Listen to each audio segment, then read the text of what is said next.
हॉन्जो the joker. कुछ चीजें इंसानों की सोच से परे होती हैं।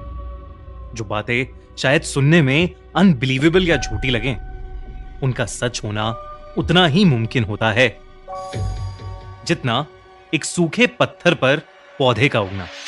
आज की कहानी भी कुछ ऐसी ही है। सैम, जॉन और उसकी छोटी बहन लिंडा अपने घर के पास में लगे एक मेले में गए। वहां हर किस्म की राइड्स और खाने की चीजें थीं। घूमते घूमते वो मेले में एक ऐसी जगह पहुंचे जहां पर कोई नहीं था। बस सामने एक बड़ा सा टेंट लगा था जिसके ऊपर एक वार्निंग जैसा कुछ लिखा था, यू डोंट वांना मीट हॉन्जो, यानी हॉन्जो से ना मिलने में ही भलाई है। उस टेंट के आगे लगे स्पीकर से एक बहुत ही डरावनी जोकर की हंसी की आवाजें आ रही थी। लिंडा तो उस टेंट को देखकर ही डर गई और जॉन ने भी अपने कदम पीछे कर लिए। पर सैम थोड़ा अलग नेचर का था। उसको हर चीज में खुद को बड़ा दिखाना बेहद पसंद था। उसने जॉन और लिंडा का मजाक उड़ाया और उस टेंट की तरफ बढ़ने लगा। उस टेंट की एंट्री के पास पहुंचते ही एक मोटा सा आदमी रंग बिरंगा कोट पहने सैम के सामने आ गया। उसने अपने मुंह में एक जलती सिगार रखी हुई थी।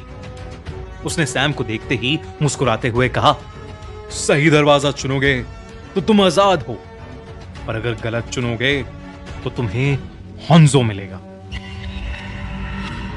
इतना कहकर वो आदमी जोरों से हंसने लगा। अब सैम उस क्रीपी आदमी से मिलकर थोड़ा घबराने लगा था। ऐसा अजीब आदमी उसने पहले कभी नहीं देखा था। उसने पीछे मुड़कर जॉन को ढूंढा और जैसे ही वो वापस घूमा, वो आदमी उसके पीछे से कहीं और चला गया। अगले दिन जॉन के घर पर तीनों बच्चे मेले में लगे उस टेंट के बारे में इंफॉर्मेशन खोजने लगे। तभी जॉन के हाथों एक ऐसा आर्टिकल लगा जिसे देखकर उन तीनों के होश उड़ गए। उसमें लिखा था कि करीबन 50 साल पहले हॉन्जो नाम का एक जोकर बहुत फेमस हुआ करता था और वो अपने सभी करतब सिगार पीते हुए करता था। एक दिन उसकी सिगार की वजह से ही उसके टेंट में आग लग गई और वो खुद ही उस आग में जलकर मर गया। उसके कई सालों बाद मेले में लगने वाले हॉन्टेड हाउस में लोगों को डराने के लिए हॉन्जो का पुतला लगा दिया जाता है। पर कुछ लोगों का मानना है कि हॉन्जो की आत्मा आज भी उन पुतलों में जिंदा हो जाती है। जॉन और लिंडा के तो ये पढ़कर ही पसीने छूट गए, पर सैम ये पढ़कर जोर जोर से हंसने लगा और जॉन और लिंडा के डरने का मजाक भी उड़ाने लगा। जॉन को सैम का हंसना पसंद नहीं आया और उसने सैम को उस टेंट के अंदर अकेले जाने के लिए चैलेंज कर दिया। सैम ने फिर से हंसते हुए जॉन को जवाब दिया कि वो उसका चैलेंज एक्सेप्ट करता है और उसने इतना भी कहा कि वो उस टेंट के अंदर जाएगा भी और हॉन्जो के उस पुतले से उसकी लाल नाक भी चुरा कर लाएगा। और अगर उसने ऐसा किया तो जॉन को वो जोकर की नाक पहनकर स्कूल जाना होगा। उसी रात को सैम उस मेले के भूतिया टेंट के पास चला गया। एंट्री पर उसे फिर से वही सिगार पीता हुआ आदमी मिला।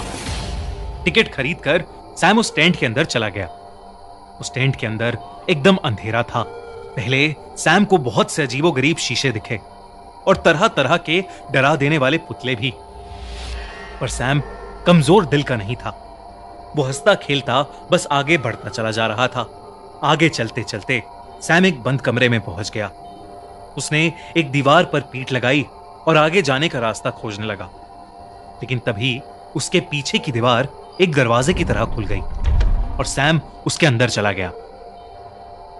अब सैम एक ऐसे कमरे में पहुंच गया था जिसके चारों तरफ सिर्फ बहुत सारे टेढ़े मेढ़े रंग बिरंगे दरवाजे थे और हर एक दरवाजे के ऊपर एक नंबर लिखा हुआ था।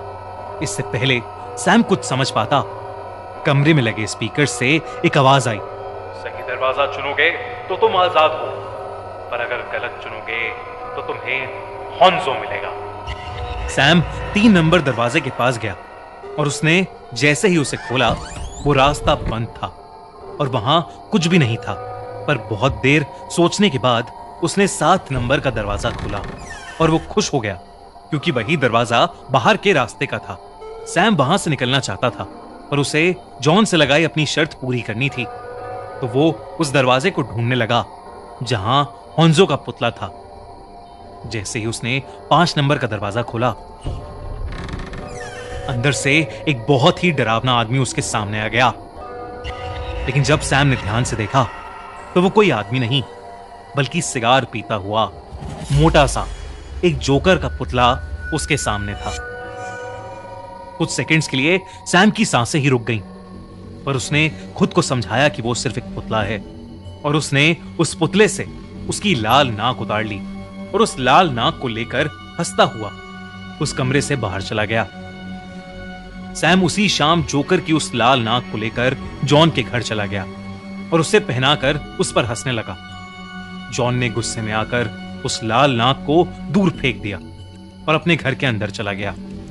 सैम अब उस नाक को ढूंढता हुआ घर के बैकयार्ड तक पहुंचा। उसे ऐसा महसूस हुआ जैसे कोई उसे देख रहा है, और अचानक से उसे सिगार जलने की स्मेल भी आने लगी। सैम ने इधर उधर नजर घुमाकर देखा, पर आसपास कोई भी नहीं था। सैम ने फटाफट से उस नाक को उठाया और अपने घर चला गया। सैम की मॉम घर से बाहर गई हुई थीं और उन्होंने उसके लिए खाना बनाकर फ्रिज में रखा हुआ था। सैम ने जैसे ही फ्रिज से खाना निकाला, उसे अपने घर के मेन डोर के बंद होने की आवाज आई। सैम घबरा गया और भागकर दरवाजा चेक करने गया, पर उसे वहां कोई भी नहीं दिखा। इसके तुरंत बाद ही सैम के घर का फोन बज पड़ा। उसने फोन उठाया तो कॉल पर जॉन था। जॉन ने उससे अपने बर्ताव के लिए माफी मांगी, और तभी बात के बीच में ही कॉल में एक अजीब सी डिस्टर्बेंस आने लगी और सैम को अपने फोन में एक अजीब सी आवाज सुनाई दी, किसी के हंसने की आवाज। फोन के दूसरी ओर एक बहुत ही डरावनी हंसी की आवाज थी, बिल्कुल वैसी ही जैसी उस मेले के टेंट के स्पीकर से आ रही थी। वो हंसी सुनते ही सैम के हाथ से फोन छूट गया। उसे थोड़ा शक था कि शायद जॉन उसके साथ कोई मजाक कर रहा है, लेकिन उसने फिर से अपने फोन से जॉन को फोन मिलाया, पर इस बार भी फोन से जॉन की आवाज नहीं आई, बल्कि फिर से सैम को वही डरावनी हंसी सुनाई दी। उसने तुरंत फोन काट दिया, लेकिन वो हंसी की आवाज अभी भी बंद नहीं हो रही थी, और फिर धीरे धीरे वो आवाज उसके पूरे घर में गूंजने लगी। सैम की हालत अब घबराहट के मारे खराब होने लगी थी। तभी उसने देखा कि किचन की दीवार पर लाल रंग से HONZO हॉन्जो लिखा हुआ था, और उसके पूरे घर में सिगार का धुआं भर गया था। सैम बिना कुछ देखे अपने कमरे में भागा और दरवाजा बंद कर अपने कंबल में छिप गया। सैम के मुंह से कोई आवाज नहीं निकल रही थी। कमरे में भी बिल्कुल सन्नाटा था, और तभी कोई जोर जोर से सैम के कमरे के दरवाजे को पीटने लगा। ऐसा लग रहा था मानो वो दरवाजा कुछ ही देर में टूट जाएगा, लेकिन फिर वो दरवाजा ठोकने की आवाज और वो डरावनी हंसी की आवाज एकदम से बंद हो गई। सैम की जान में जान आई और वो दरवाजे के पास गया और उसने धीरे से दरवाजा खोला। वहां कोई नहीं था, लेकिन फिर जैसे ही सैम ने अपने कमरे की तरफ दरवाजा वापस बंद किया, उसके होश उड़ गए। उसके दरवाजे पर लगे शीशे में सैम को हॉन्जो दिखा और सैम बेहोश हो गया। जब सैम की मॉम घर पहुंची तो सैम की नाक टूटी पड़ी थी और वो खून से लाल हो गई थी। सैम को तुरंत हॉस्पिटल ले जाया गया। वो ठीक तो हो गया, लेकिन उसकी नाक पर उस चोट का निशान और उसके मन में हॉन्जो द जोकर का डर हमेशा के लिए रह गया।